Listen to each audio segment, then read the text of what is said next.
Bom, pessoal, eu sempre fui aquele tipo de criança bem calada, né? Aquela criança que fica ali no seu cantinho, reservada. Eu sempre tive gostos assim bem diferentes desde nova. O meu desejo desde criança era para sair fora do Brasil, não era viver no Brasil. Nunca foi meu desejo viver no Brasil. Sempre tive esse desejo de viajar, de ir para os Estados Unidos, de conhecer outros países. Aos 9 anos eu comecei a desenhar, eu fazia vestidos, eu sempre fui muito ligada à arte, né, a designs, eu sempre fui assim, né, queria conhecer Milão, Itália, Veneza, sempre foi. A minha vontade realmente sempre foi essa. Depois a gente, com o tempo, né, que a gente vai ficando adolescente, né, eu creio que a gente vai ficando naquela dúvida, porque a adolescência, a gente pensa que não, mas é uma fase de muita dúvida pro jovem, né? Quando você tá ficando adolescente ali, porque vai mudando a cabeça vai ficando um pouco tonta, vai ficando um pouco confusa, vai criando os conflitos, as dificuldades, né? Os momentos que a gente pensa que a cabeça do adolescente é uma coisa fácil, né? Eu acho que é a partir do momento que começa a ter os pensamentos intrusivos, né? Eu fui uma adolescente pessoal até os meus 20 e poucos anos, cheia de pensamentos intrusivos. Mas eram muitos pensamentos. Hoje eu entendo que era por causa da minha idade, né? Depois, com o tempo, isso foi acabando, né? Então surgiu aquela dúvida. O desejo da minha mãe era que eu me casasse, né? Porque muitas das vezes os pais refletem os desejos deles para os filhos e nem sempre é o nosso desejo, é a nossa vontade.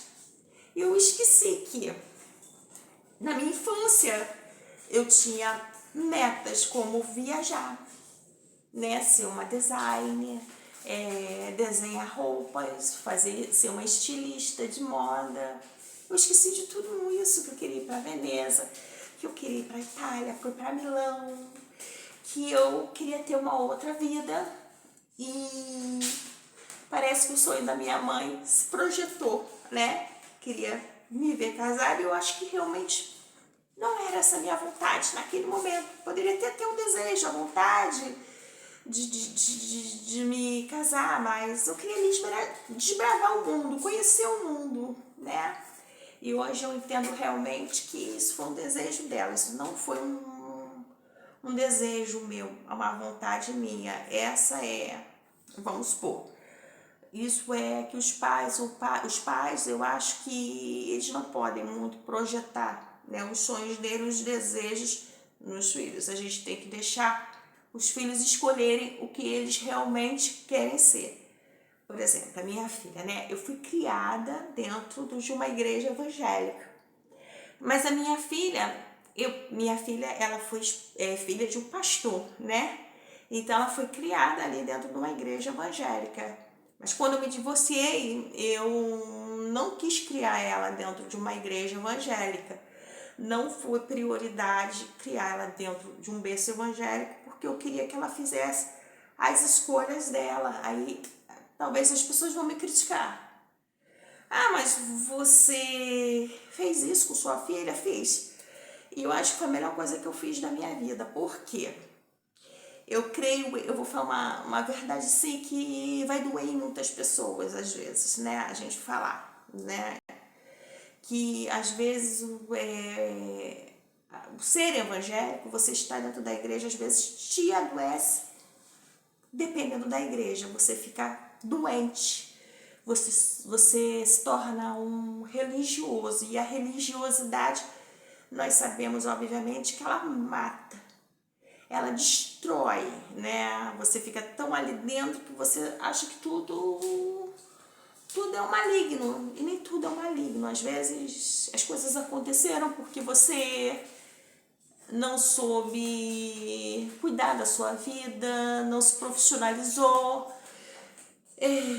você deu confiança a quem não deveria, entendeu? Você foi uma pessoa que você não tomou conta da sua vida, não lutou por aquilo que você queria. Então, às vezes as coisas acontecem, a gente não sabe por quê, né? Então, eu quis que ela crescesse sem estar dentro de uma igreja. Graças a Deus, foi a melhor coisa. Porque a cabeça dela tá boa, tá formada, e ela sabe muito bem o que ela quer da vida dela, né? Bom, sabe, não sabe, né?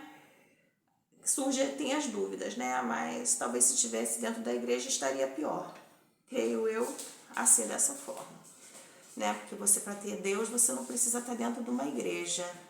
Né? Eu acho que nós somos o templo de Deus. Deus tem que habitar no nosso coração. A gente tem que ser um praticante da palavra de Deus, não um ouvinte, como muitas pessoas aí estão dentro da igreja, né? Estão buscando lá, fingem que estão buscando e estão fazendo um monte de coisa errada. Eu conheço muita gente assim, né? Eu vivi isso, né? Então, essa falsidade, né? Eu vivi muito isso, mas eu não quero falar sobre isso e agora nesse momento, mas eu vivi isso, né? Dentro da igreja, né? Então, quer dizer, eu quis outra coisa para minha filha. Então, eu creio que não era meu sonho, porque naquele momento era o sonho da minha mãe, né? Eu projetei o sonho dela. E hoje eu vejo que eu, como mãe, eu não posso projetar o meu sonho na minha filha. Os sonhos da minha filha são os sonhos da minha filha. Os meus sonhos são os meus sonhos. Os meus planos são os meus planos. Eu não posso jogar em cima da minha filha algo que eu sonhei para mim, né? Eu creio que ela tem que viver a vida dela, os sonhos dela, os acertos dela e os erros dela. Eu creio assim, eu tenho esse pensamento. E depois a gente continua aí de novo essa conversa, porque eu vou conversar mais ainda, né? E eu terminei me casando. Foi uma boa escolha, porque eu tive minha filha, mas não foi uma escolha tão maravilhosa assim, tão boa assim. E amanhã a gente continua essa conversa aí. Que todos tenham uma ótima noite. Se você gostou, dá o seu likezinho, segue para ouvir mais aí o que eu vou falar e que todos tenham uma ótima noite.